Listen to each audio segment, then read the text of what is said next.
I'm James Carl Morrison. I bitch about it so you fuckers can listen. So I recently paid a visit to my new Barnstable of Tesco's, and I have to say it was quite fancy and very big. Rode one of those like fancy escalators with the magnets about several times, quite a lot, just just for the hell of it. And I went to the electronics section, looked at the games, and I saw this: Call of Duty Black Ops for £25. And right there and then I just had this massive tingling sensation, to the point where I had to actually check my trousers just in case I'd shit or piss myself. I was getting very, very hyped and very, very excited. From the very first day it was released, it was retailed at £50, £45 being the cheapest I've ever seen it up to this point, which is near enough the same price as a Kinect title. And every single reviewer, amateur or pro, has said that was a bargain. For £50, this was a bargain. For your campaign, for the zombie mode, for multiplayer, this was a bargain. This was the motherfucking game. It's Call of Duty, you couldn't go wrong. £25 there and then. Yes, I was very excited. I was literally going to shit and rocket through the roof if I wasn't going to pick up this game. I shouldn't have done. Personally, I shouldn't have done because, well, I'm unemployed. But you know what? I just thought, fuck it. At this point, I can't not buy it. I'll go without food and white labelled lager for a week. It's fine. It's cool. We'll get through it. We'll endure it together.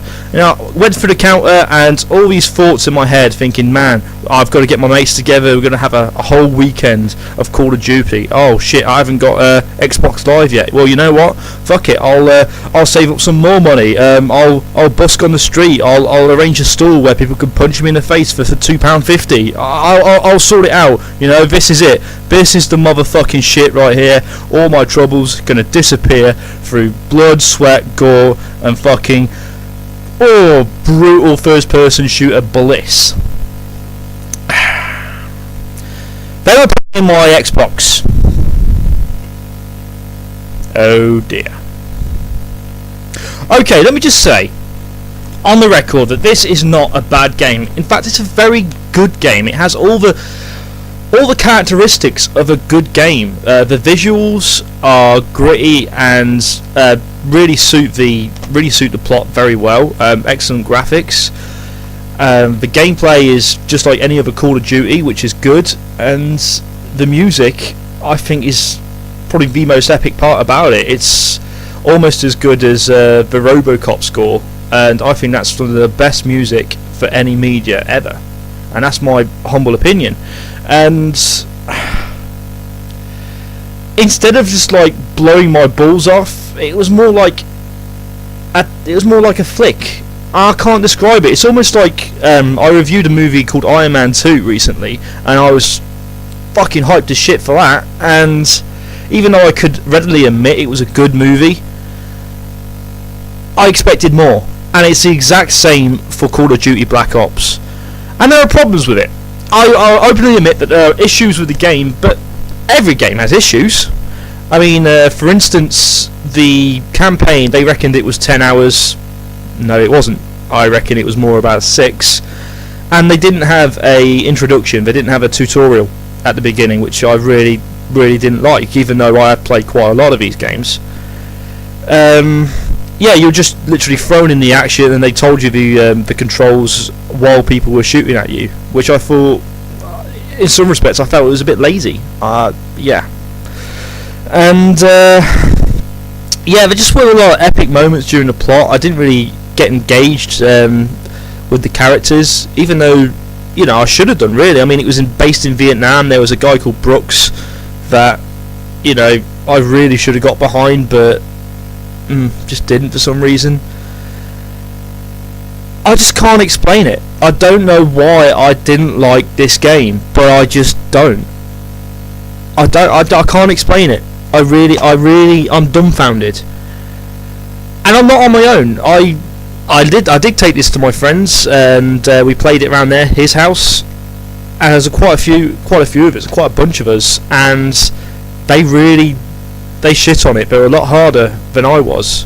They actually said that, quoting them, they said if they paid £45 for this game, they would have cried. I think I would have as well. And I just don't know. I really don't know. And I'm just making this video now, just so I could get other people's thoughts on this game. I want to know what their feelings are towards it, especially considering that it's Call of Duty. This is by far the most popular franchise in first person, perhaps even in video gaming at this moment, despite the mass amount of competition. You've got Killzone, you've got Resistance Fall of Man, that's all for the PS3. You've got Halo, you've got Duke Nukem is coming out, you've got Bulletstorm is coming out, and all this competition. I've just got to wonder, how long is it going to be when Modern Warfare 3 comes out, and how long is it going to be full retail price? How long can they justify buying these games at full retail despite the good multiplayer? And I did play localized multiplayer, by the way, and yeah, customization was great. Nothing really changed. And I think that in essence that is the problem for Call of Duty. Nothing has really changed ever since Modern Warfare Call of Duty 4. Nothing has changed. Perhaps there should be. Perhaps they should be offering us something new. They're my thoughts. Maybe there are people out there that can say that I'm talking absolute horseshit. It's your opinion. You're entitled to say it. But I'm just throwing it out there. The ultimate question, what can Activision offer us for Modern Warfare 3 that will make us buy it £45? What is there anything they can offer brand spanking new, and are there any things that you would like to experience in Modern Warfare 3 to make it an awesome video game? Comment, share your thoughts. I'm James Carl Morrison. I'm awesome.